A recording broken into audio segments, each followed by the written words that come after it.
అందరికీ నమస్తే అండి. మేము ముందు నుంచి చెప్తూనే ఉన్నాం. జగన్మోహన్ రెడ్డి హిందూ వ్యతిరేకి. హిందువుల్ని ఎవరైతే ఎక్కువగా తిడతారో, లేదంటే హిందూ మతాన్ని గానీ, హిందూ దేవుళ్ళని గానీ ఎవరైతే దూషిస్తారో వాళ్ళ వెనకాతల ఖచ్చితంగా నిలబడతారు. వాళ్ళకి మద్దతుగా ఖచ్చితంగా నిలబడతాడండి. నిన్న ఒక ట్వీట్ ఏసేసాడు. ఈ రావణ్ గారిని ఉద్దేశించి. సరే ఆడికి రిమాండ్ పడింది. నెల్లూరు జైలుకి తరలించారు. అది వేరే అంశం. దాని గురించి తర్వాత మాట్లాడదాం. అయితే జగన్మోహన్ రెడ్డి మాట్లాడే శుద్ధపూస మాటలన్నమాట. ఒకసారి చూడండి ఏమని ట్వీట్ చేశాడో చదివి వినిపిస్తా. హే రామ్, సేవ ఆంధ్రప్రదేశ్. చంద్రబాబు దుష్ట పాలనలో అత్యంత ప్రమాదకర దూరంలో పోలీసు యంత్రాంగం అంట. చాలా పెద్ద ట్వీట్ అయితే వేసుకొచ్చాడు ఇక్కడ. ఇక్కడ చూడండి లాస్ట్లో రాసుకొచ్చాడు అనమాట. YouTube influencer Osmania gold medal journalist కేవీఆర్ను సరైన చట్ట ప్రక్రియలు పాటించుకుంటా హైదరాబాద్ నుంచి భారీ పోలీసు బలగాలతో తీసుకురావడం, అతను చెయ్యని వాటిని చేసినట్టుగా ఎఫ్ఐఆర్లో పెట్టి జైలుకు పంపడం అత్యంత దుర్మార్గం. బాగా గుర్తుపెట్టుకోండి ఈ లైను. అతను చెయ్యని వాటిని చేసినట్టుగా ఎఫ్ఐఆర్లో పెట్టి జైలుకి పంపడం అత్యంత దుర్మార్గం అంట. అలాగే యూట్యూబర్ రావణ్ విషయంలో ఇప్పుడు మీరు పెట్టిన కేసులకు 4 కోర్టుల్లో బెయిల్స్ వచ్చినా అహంకారంతో చెలరేగిపోతూ నేరుగా సంబంధిత పోలీస్ స్టేషన్లపై తమ వారి చేత దాడులు చేయించారు.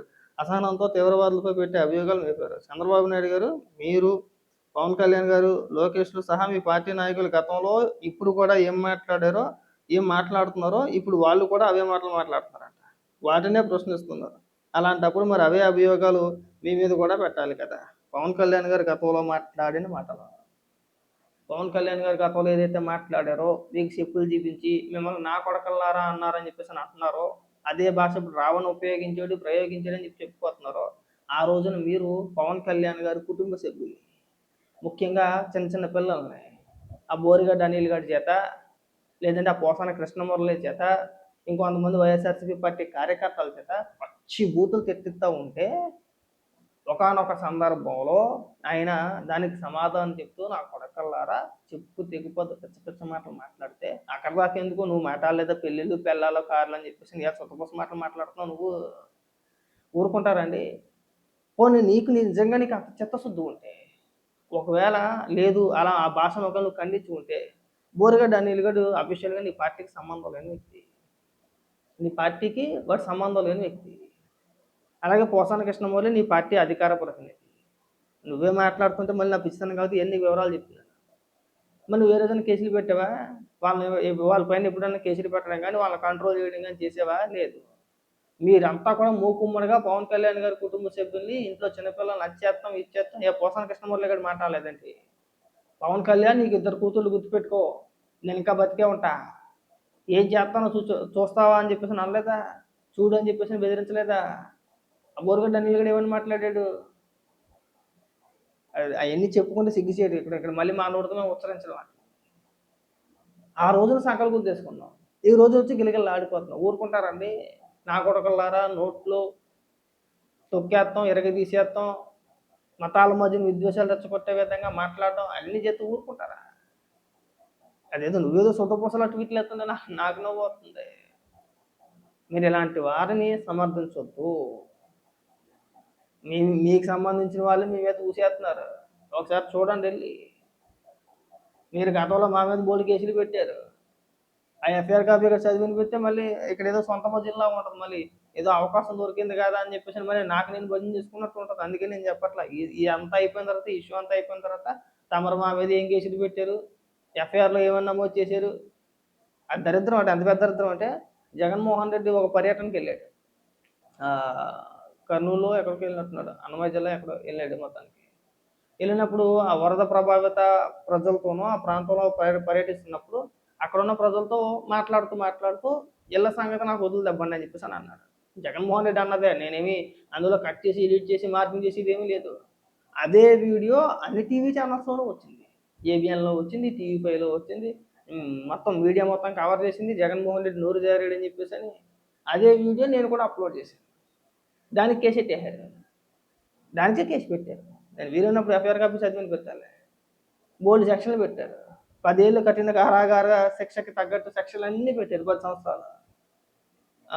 సెక్షన్ 386 ఒకటి అంటే ఏంటి, నేను ఒకరిని బెదిరించినట్టు, ఒకరిని చంపేస్తానని చెప్పేసి బెదిరించి డబ్బులు డిమాండ్ చేసినట్టు. విజయవాడకి సంబంధించిన ఒక ముస్లిం అతని చేత కంప్లైంట్ ఏమని ఇప్పించారంటే, అతనట జగన్మోహన్ రెడ్డి పర్యటన వీడియోల కోసం యూట్యూబ్ వెతుకుతూ ఉంటే నా ఛానల్‌లో ఒక వీడియో కనిపించిందంట. అది జగన్మోహన్ రెడ్డి మాట్లాడిన మాటలను వక్రీకరించి తప్పుడు ప్రచారం చేసే విధంగా ఉందంట. దానికోసం అని చెప్పేసి అతను నా నంబర్‌లో కనుక్కొని ఇది స్వతహాగానే నా నంబర్‌లో కనుక్కొని నాకు ఫోన్ చేసినట్టు. నాకు ఫోన్ చేసి నన్ను అడిగినట్టు ఆ వీడియో డిలీట్ చేయమని. నేను ఆ వీడియో డిలీట్ చేయాలంటే 5,00,000 డబ్బులు అతన్ని అడిగినట్టు నేను. 5,00,000 డబ్బులు డిమాండ్ చేసినట్టు. ఆ 5,00,000 ఇవ్వకపోతే నేను అతన్ని చంపేస్తానని చెప్పేసి బెదిరించానట. ఎంతకైనా ఎళ్తాను, అవసరమైతే చంపడానికైనా వెనకాడను అని నన్ను బెదిరించాడని చెప్పేసి కేసెట్టారు. ఎఫ్ఐఆర్‌లో సేమ్ అలాగే ఉంటది. అంటే అతనంతట అతను ఫోన్ చేస్తే నాకు ఫోన్ చేసిన అతనికి 5,00,000 ఇస్తావా? లేదంటే నేను చంపేయమంటావా అని చెప్పేసి నేను అన్నానట. అలాంటి కేసులు పెట్టారు మన మీద. చాలా ఉన్నాయి. 120బి, 128బి చాలా చాలా కేసులు పెట్టారు మన మీద. చాలా సెక్షన్‌లు పెట్టారు. ఎఫ్ఐఆర్ కాపీ చూస్తే తెలుసుద్ది. అలాగే విజయవాడకు సంబంధించిన వెంకట్ అనే పిల్లోడిని. అతను అసల దా మీరు అరెస్ట్ చేసిన దానికి ఆ పోస్ట్‌కి సంబంధమే లేదు. ఏదో భారతిరెడ్డి గారి పైన ఏదో ఒక పోస్ట్ ఏసారని చెప్పేసని అతన్ని, సాంబా అనే వ్యక్తిని ఇద్దరిని కలిపి అరెస్ట్ చేశారు. పోలీస్ స్టేషన్‌లో పెట్టి కొట్టారు. కొట్టారా లేదా? ఏం బూతులేం మాట్లాడలేదే. కనీసం పోస్ట్‌కి వాళ్ళకి సంబంధం కూడా లేదు. చిత్రహింసలు పెట్టారు, కొట్టారు. అలాగే బీవీఆర్ బొబ్బూరి వెంకటరావు. మీరు ఎత్తుకు రాలేదా? ఎత్తుకొచ్చి కొట్టలేదా? వీడియోలు ఇప్పటికి కూడా స్పష్టంగా కనబడుతున్నాయి కదా! అలాగే ఎల్జీ పాలిమర్స్ విషయంలో మీ మీ పైన సోషల్ మీడియాలో ఒక పోస్ట్ షేర్ చేస్తే రంగనాయకమ్మ గారు అని చెప్పేసి ఆవిడ పైన కేసులు పెట్టారు. చెప్పుకుంటా పోతే చాలా ఉన్నాయి. ఒకటి కాదు, రెండు కాదు. కొన్ని వందల మందిల మీద మీరు కేసులు పెట్టి మమ్మల్ని రిమాండ్ చేయాలని చూశారు. మమ్మల్ని జైలుకి పంపాలని చూశారు. ఇవాళ వచ్చి మీరు ఇక్కడ నీతులు చెప్తున్నారు. ప్రభుత్వాన్ని ప్రశ్నిస్తే కేసులు పెడతారా? మరి మేము ఆ రోజు చేసింది కూడా ప్రశ్నించడమే. ఆ రోజు మేమేమైనా పల్లీలు పంచామా? ఆ రోజు మేమే ప్రశ్నించాం. మీరు అధికారంలో ఉన్నారు కాబట్టి మేము మిమ్మల్ని ప్రశ్నించాం. మా మీద కేసులు పెట్టి లోపలేసేశారు. మాట్లాడుతుంది ఇప్పుడు కాదు. ఇప్పుడు మరి ఈ కేసులో మళ్ళీ తీసుకొచ్చి నాకు చెప్పుకుంటే నిజంగా సెల్ఫ్ డబ్బా కింద ఉంటుంది. బాగోదు. అది పద్ధతి కూడా కాదు. ఇంకెప్పుడైనా ఫ్రీ టైమ్ ఉన్నప్పుడు, ఖాళీగా ఉన్నప్పుడు చక్కగా మీరు నా మీద ఏ కేసు పెట్టారు? ఎప్పుడు అరెస్ట్ చేశారు? ఏ పరిస్థితుల్లో అరెస్ట్ చేశారు? ఎన్ని రోజులు తిప్పారు నన్ను? అవన్నీ వివరంగా మాట్లాడుకుందాం. తొందర ఎందుకు జగన్మోహన్ రెడ్డి గారు? మీరు చేస్తే ఒకటి, ఎదుటోళ్ళు చేస్తే ఒకటి అవుద్దండి. మీకైతే అన్ని రూల్స్ ఉంటాయా? మీరు అరెస్టులు చేసేయచ్చా? పైగా అది దానికి సంబంధించి ఎవరో ఒక క్వశ్చన్ అడిగితే ఎవరైనా ప్రభుత్వం పైన ఇలాంటి ప్రచారాలు చేస్తే ఖచ్చితంగా మేము చర్యలు తీసుకుంటామండి. కఠినమైన చర్యలు తీసుకుంటామని చెప్పేసి ముఖ్యమంత్రి హోదాలో నువ్వే చెప్పు. మనం చెప్పలేదా? ఇవాళ ఇక్కడ మనం ఇక్కడికి వచ్చి పెద్ద పెద్ద ఉపన్యాసాలు. ఒకసారి మన రావణ్ వాళ్ళ మిసెస్ అనుకుంటా, వాళ్ళ భార్య, ఆవిడేం మాట్లాడుతుందో ఒకసారి వినిపిస్తాను. ధన్యవాదాలండి. మమ్మల్ని మీరేం చేయాలనుకుంటున్నారో మాకు అర్థం కావట్లేదు కానీ మా వారిని స్టేషన్ల మీద స్టేషన్లు తిప్పుతున్నారు. ఆయన నిజంగానే తప్పు మాట్లాడారంటే కేసుల మీద కేసు వేస్తున్నారు. వాటన్నిటికీ ఆయన బెయిల్స్ తెచ్చుకుంటున్నారు, మళ్ళీ వేస్తున్నారు, మళ్ళీ తెచ్చుకుంటున్నారు. బట్ ఎందుకండి ఇంత హెరాస్ చేస్తున్నారు? అవసరమా మీకు? ఒక మనిషి నోటి నుంచి ఒకళ్ళు మాట్లాడితే తప్పు, ఇంకొకరు మాట్లాడితే తప్పు కాదు అన్నప్పుడు ఇవే కేసులు పవన్ కళ్యాణ్ గారి మీద కూడా వేయాలి కదండి. ఇదే వద్దండి. ఇప్పుడు ఏదో మీ మీద కొద్దిగా గొప్ప మహిళలు కాబట్టి మీ మీద కొద్దిగా సింపతి ఉంటుంది. ఎవరికైనా బాధే. ఎవరి బాధన్నా ఒకటే. మీ బాధను మేము అర్థం చేసుకోగలుగుతాం. కానీ మీరు ఇక్కడ పవన్ కళ్యాణ్ గారి పేరు తీసుకొచ్చి వాళ్ళు వాడే స్క్రిప్ట్ ఏదైతే ఉందో అది మీరు చదవద్దండి. పవన్ కళ్యాణ్ గారు ఆ రోజు ఎందుకు మాట్లాడారు అంటే ఆయన పిల్లల్ని, చిన్న చిన్న పిల్లలు, వాళ్ళ కుటుంబ సభ్యుల్ని, వాళ్ళ ఇంట్లో మహిళల్ని దారుణంగా మాట్లాడుతుంటే, కించపరిచి మాట్లాడుతూ ఉంటే మేము అది చేస్తాం, ఇది చేస్తాం అని చెప్పేసి అని బెదిరిస్తుంటే ఆ సందర్భంలో ఆయన మాట్లాడారు. మిమ్మల్ని ఎవరైనా అనేసారండి? మిమ్మల్ని కానీ, మీ కుటుంబ సభ్యుల్ని కానీ, మీ పిల్లల్ని కానీ, లేదంటే మీకు సంబంధించిన ఎవరినైనా సరే ఎవరైనా మాట్లాడారా? లేదు కదా. మీరు ఈ పోలికొద్దండి. అంటే జనాలందరూ కూడా మర్చిపోయారులే, పవన్ కళ్యాణ్ గారు మాట్లాడేశారు కదా. ఎందుకు మాట్లాడారు ఆయన? ఎందుకు మాట్లాడారండి? సో మీకు సగం తెలుసు, సగం తెలీదు. అనవసరంగా మీరొచ్చి వాళ్ళేదో మాట్లాడుతున్నారు కదా అని చెప్పేసి మీరు కూడా విషం చిమ్మే ప్రయత్నం చేయొద్దు. ఇన్ని ఉపన్యాసాలు మీ ఆయనకి చెప్పుకుంటే అయిపోయేదిగా. ఏమండి మీరు ప్రతి సందర్భంలోని కూడా అందరిని నా కొడక, నీ కొడక అంటున్నారు. మతాలను ఉద్దేశించి ద్వేషిస్తున్నారు, బూతులు తిడుతున్నారు. ఏదో రోజు మీరు ఇబ్బంది పడతారని చెప్పేసని కనీసం వాడికి చెప్పుకొని ఉంటే ఇవాళ రిమాండ్ పడేది కాదు. ఇవాళ ఇన్ని కేసులు నమోదు అయ్యేది కాదు. చూస్తారు. అన్నిసార్లు వదిలేరు, పోనీలే పోనీలే అని వదిలేస్తే ఏకంగా నోట్లో ఏం పెట్టుకున్నావు అనేంత వరకు వెళ్ళిపోయాడు. ఇప్పుడు ఆయన అలాగే వదిలేస్తే రేపు పొద్దున్న ఇంకో 5 మంది మాట్లాడతారు, వాడిని చూసి ఇంకో 10 మంది మాట్లాడతారు, ఈ ప్రభుత్వం మనల్ని ఏమీ చేయట్లేదులే అని చెప్పేసి అని వదలరండి. ఆ మాటలు మాట్లాడితే ఎవరు సహించరు. ఇష్టానుసారంగా అందరి గురించి మాట్లాడేస్తాం, అందరినీ బూతులు తిట్టేస్తాం, అందరినీ లోపల నా కొడకలారా ఆ నా కొడకలారా మిమ్మల్ని వచ్చి వేసేస్తాం అంటే వదులుతారా? చూస్తా ఊరుకుంటారా? ఎన్నిసార్లు వదిలేస్తారండి? ఇప్పుడు మిమ్మల్ని ఎవరైనా పోనీ వైఎస్ఆర్సీపీ పార్టీ కార్యకర్తలు ఉన్నారు కొంతమంది, ఒకవేళ మేము ఏదైనా తప్పు మాట్లాడామనుకోండి, వాళ్ళ నాయకులను ఉద్దేశించి మమ్మల్ని ఉద్దేశించి కూడా కౌంటర్లు ఇస్తూ ఉంటారు. వైసీపీ నాయకులు మాట్లాడే భాష ఉంటుంది, వాళ్ళు ఎప్పుడు కూడా చంద్రబాబు నాయుడు గారినో లేదంటే లోకేష్ గారినో పవన్ కళ్యాణ్ గారిని ఇష్టం వచ్చినట్టు బూతులు తిడుతూ ఉంటారు. వాళ్ళు మాట్లాడిన భాష మేము మాట్లాడతాం, వాడు ఏదంటే మేము కూడా అదే అంటాం. ఎందుకు? మేము పార్టీ కార్యకర్తలం కాబట్టి. మాకు చంద్రబాబు నాయుడు గారు అంటే ఇష్టం, లోకేష్ గారు అంటే ఇష్టం, మేము తెలుగుదేశం పార్టీ కార్యకర్తం. వాడు ఎవడ కార్యకర్త అండి? వాడు ఎవడ కార్యకర్త అంటున్నా? లేదండి మాకు పార్టీలతో సంబంధం లేదు, పార్టీలకి సంబంధం లేని వ్యక్తి నీ వ్యక్తిగత విమర్శలు ఎలా చేస్తామండి? విశ్లేషణ ఎలా చేయాలి? నీకు పార్టీలకి సంబంధం లేదు, ప్రభుత్వాన్ని ప్రశ్నించాలనుకుంటున్నావు, ఎలా ప్రశ్నిస్తావు? వదిలిట్టేస్తావా? ఈ ఉపన్యాసాలని ఆయన చెప్పుకుని ఉంటే బాగుండేది. జరిగిపోయిన తర్వాత ఇక్కడికి వచ్చి వేదేరు పెడితే ఏం ఉపయోగం ఉండదమ్మా. మాట్లాడిందే మా వారు మాట్లాడారు. మా కుటుంబం మొత్తాన్ని చంపేయాలనుకుంటే ఒకేసారి చంపేయండి. ఆ కేసుల మీద రోజుకొకటి నాకున్న పసిపిల్ల చాలా బాధపడుతుంది. వాళ్ళ నాన్నగారు కావాలి అనేసి చాలా ఇబ్బంది పడుతుంది. నాకున్న చిన్న పాప చాలా ఇబ్బంది పడుతుంది. తన మొక్కవన్నా చూడండి, లేదా మేము మా కుటుంబ సభ్యులు మేము అందరం ఒకేసారి. ఒక నిమిషం ఉందండి. ఇప్పుడు ఈ రోజు బాధపడే బదులు మీకు ఒక వీడియో వినిపిస్తా, ఉందో లేదో చూస్తా. ఇవాళ మా ముఖం చూడండి, ఆ చిన్నపిల్ల ముఖం చూడండి, జాలితో అన్న వదిలేనని మాట్లాడి మీరు ఆ ఇష్యూ అయిన తర్వాత మనోడు మాట్లాడిన మాటలో రాష్ట్ర వ్యాప్తంగా వైరల్ అవుతున్నప్పుడు మనోడు ఒక వీడియో చేసాడు, లైవ్ పెట్టాడు. ఐడియా ఉంది కదా? లైవ్ పెట్టి ఏమని మాట్లాడాడండి? నేను అన్న మాటలో ఒక్క మాట కూడా వెనక్కి తీసుకోను, నువ్వేం చేసుకుంటూ చేసుకో, కేసులు పెట్టుకుంటావు పెట్టుకో, కేసులు పెట్టుకుంటే పెట్టుకో అన్నాడండి. ఏం చేసుకుంటావో చేసుకో, కేసులు పెట్టుకుంటావో పెట్టుకో, నేను అదిరేది లేదు బెదిరేది లేదు. మరి అప్పుడైనా సరే నీ భర్తకి ఆయనకైనా గుర్తుండాలి కదమ్మా, ఇంట్లో చిన్నపిల్లలు ఉన్నారు, మహిళలు ఉన్నారు, మనం లేకపోతే మన పిల్ల ఇబ్బంది పడతా ఉంటుంది, బెంగెట్టుకుంటుంది. మనం ఇలాంటి ఉపన్యాసాలు ఇవ్వకూడదు. అదే లైవ్లో లేదంటే నేను ఏదో ఆవేశంలో ఉద్దేశపూర్వకంగా మాట్లాడిన మాటలు కాదు, ఏదో తొందరపాటులో వచ్చిన మాటలు, ఇంకోటనో కాస్త మెత్తగా మాట్లాడుంటే బాగుండేదేమో. ఆ వీడియో ఉందో లేదో చూస్తా ఒకసారి, ఉంటే కనుక ఖచ్చితంగా వినిపిస్తా. మరి అన్ని మాటలు మాట్లాడే మీరు అదేదో మీ ఆయన చేత చెప్పించేస్తే కదా ఒక ముక్కతో అయిపోయేది. ఎంతమంది చెప్పలేదండి అలాగా? బోల్మంది చెప్పారు. అలాగే జగన్మోహన్ రెడ్డిని ఉద్దేశించి, జగన్మోహన్ రెడ్డి ఎవరైతే వీళ్ళకి మద్దతు తెలుపుతున్నారో ఈ జోసఫ్కి కానీ లేదంటే ఇంకొకరికి కానీ జర్నలిస్ట్ సాయి కౌంటర్ ఇచ్చాడు. ఆ వీడియో కూడా ఒకసారి వినిపిస్తాను. అతను పూర్తిస్తారో వైఎస్ఆర్ కాంగ్రెస్ పార్టీ చెప్పాలి. ఎందుకంటే వైఎస్ఆర్ కాంగ్రెస్ ప్రకాష్ రాజ్ మాట్లాడాడు, అతను పూర్తిగా హిందూ వ్యతిరేకి, హిందూ ద్రోహి, హిందూ ద్వేషి. ఇప్పుడు వైఎస్ఆర్ కాంగ్రెస్ పార్టీ కూడా అదే చెప్పాలనుకుంటుందా? వాళ్ళ పార్టీ కార్యకర్తలకు ఏం చెప్పాలనుకుంటుంది?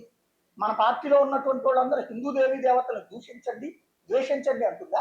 ఇప్పుడు రావణ్ణి సమర్థిస్తున్న వాళ్ళు ఈ పదానికి అర్థం చెప్పండి.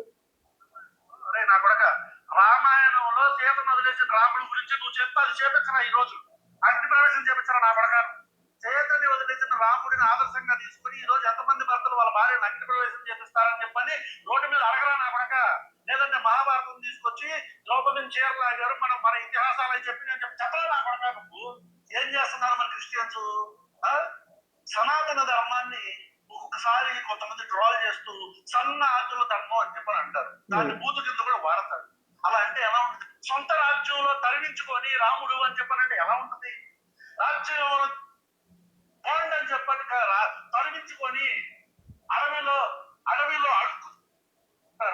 వీడికి ఇది ఈ దరిద్రుడు మాట్లాడిన మాట, ఇట్లాంటి పనికి మాలిన మాటలు మాట్లాడడానికి ఇవాళ వైఎస్ఆర్ కాంగ్రెస్ పార్టీ సమర్థిస్తుందా?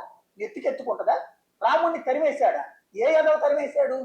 వాళ్ళ సొంత కన్న తల్లికి తోడి తల్లి అయినటువంటి, అంటే పెన్నమ్మ అయినటువంటి కైకేయి తన బిడ్డ కోసం అని చెప్పేసి ఆ రోజున రాముణ్ణి అరణ్యవాసానికి పంపించి నా బిడ్డకి పరిపాలన ఇవ్వమని. అందులో ఈ ఎదవకు కనిపించింది అది మాత్రమే. కానీ ఏది అది తరిమి వేసినట్టుగా అనిపించింది. కానీ ఆ తన తండ్రి నేరుగా చెప్పకపోయినా పినతల్లి చెప్తే అది తండ్రి మాట అని చెబితే అడవులకు వెళ్ళినటువంటి వాడు రాము తరిమి వేయబడ్డా. ఎవడు ఈ ఎదవకి చెప్పింది? ఈ ఎదవని సమర్థిస్తాడా ఇప్పుడు వైఎస్ఆర్ కాంగ్రెస్ పార్టీ? విన్నారు కదా, జగన్మోహన్ రెడ్డి సిగ్గుపడాలి ఊపినైనా కానీ ఇకనైనా సరే సిగ్గుపడాలి. ఎవరిని సమర్థిస్తున్నాం, ఎవరికి మద్దతు ఇస్తున్నాం, ఎవరిని తలకెత్తుకుంటున్నావు అనేది కాస్త సిగ్గుపడాలి. దానికి సమాధానం చెప్పు.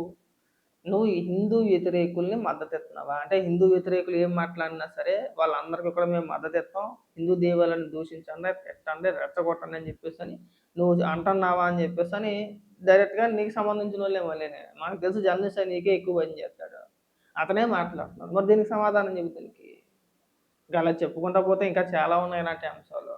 ఎక్కడైనా సరే ఈ రావణ్ విషయంలో ఈ జోసెఫ్ గారు ఎవడైతే ఉన్నాడో వాడి విషయంలో వైఎస్ఆర్సీపీ పార్టీ వాళ్ళు అతి తగ్గించుకుంటే మంచిది. గతంలో బోరగడ్డ అనిల్ గడికి ఇలాగే ఓదర కొట్టారు, ఇంకా చాలా మంది ఉన్నారు వాళ్ళందరికీ కూడా ఇలాగే ఓదర కొట్టారు. ఏమీ కాదులే, బయటకు వచ్చిన తర్వాత సెట్ అయిపోతారు. ఈసారి మనం ఎలా పడితే అలా మాట్లాడకూడదు, ఎవరిని పడితే వాళ్ళని బూతులు తిట్టకూడదు అనేది వాళ్ళకి ఒక క్లారిటీ వచ్చేది. ఎన్ని రోజులు చూస్తా ఊరుకుంటారండి జగన్మోహన్ రెడ్డి గారు? మీరైనా చెప్పండి, ఎన్ని రోజులు చూస్తా ఊరుకుంటారు?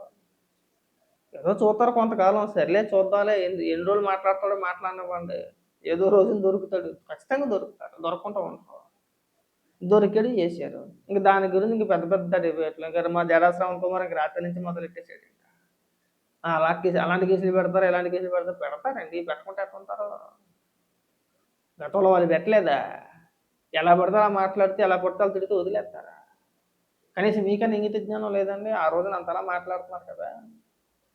మనం ఒక మతాన్ని టార్గెట్ చేయకూడదు, ఇది వేదిక కాదు, ఈ వేదిక పైన అలాంటి వ్యాఖ్యలు చేయకూడదు. ఇంకా చాలా పెద్ద పెద్ద వాళ్ళు వచ్చారు కదా సభకి, ఉన్నతమైన వ్యక్తులు వచ్చారు, చాలా పెద్ద పెద్ద వాళ్ళు వచ్చారు, చదువుకున్న వ్యక్తులందరూ అక్కడే ఉన్నారు. మరి అలాంటప్పుడు ఈ 10వ తరగతి కానీ తీసుకొచ్చి మైకి ఇచ్చేస్తే ఇంకా ఆడికి వచ్చిన భాష అది ఒకటే కాబట్టి అదే మాట్లాడతారు. అంతకుమించి ఏమని మాట్లాడతారండి? మళ్ళీ బేదేడుపులు. రావణ్ గారిని ఏకంగా 14 రోజులు రిమాండ్ కేసు చేశారండి, రాజద్రోహం కేసు పెట్టారు, దేశద్రోహం కేసు పెట్టేశారు, అలా పెట్టేస్తారా? అదే సభలో నువ్వు ఉన్నప్పుడు కనీసం ఒక మాట తిరిగి అనలామండి?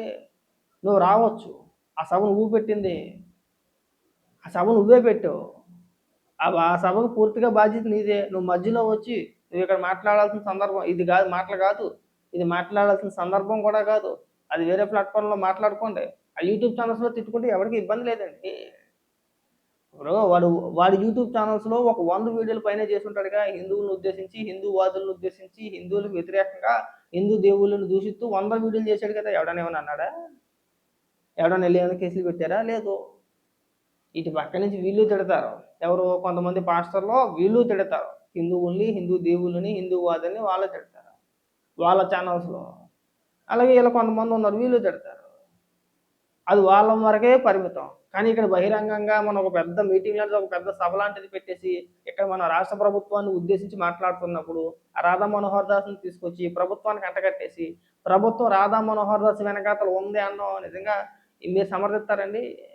ఏం చెప్పాలనుకుంటున్నారు? అప్పుడు ఇక్కడ కులాల పరంగా, మతాల పరంగా విద్వేషాలు రెచ్చగొట్టే అంశం కాదా అది? దానిపైన చర్యలు తీసుకోకూడదా? పైగా ఇక్కడికి వచ్చి వేదేడుపులు, అలా చేశారు, ఇలా చేశారు. ఆ రోజు మీరు ఖండించి ఉంటే అదే స్టేజ్ పైన ఇంతవరకు వచ్చేది కాదు. పైగా మీరు ఇక్కడ నీతులు చెప్పొద్దండి. ఇంకా ఈ అంశాన్ని ఎక్కడితో వదిలితే బాగుంటుంది. ఏం కాదు, బయటకు వస్తాడు, రావాలనే కోరుకుంటున్నాం మేము కూడా. ఇప్పుడు కాకపోయినా ఒక వారం తర్వాతో, లేదంటే 14 రోజుల తర్వాతో, లేదంటే 20 రోజులతో ఖచ్చితంగా బెయిల్ వచ్చింది. బెయిల్ రాకుండా ఏముండవండి. వచ్చిన తర్వాత సెట్ అయిపోతాడు. సెట్ అవ్వాలనే మా కోరిక, అంతకుమించి ఏం లేదు.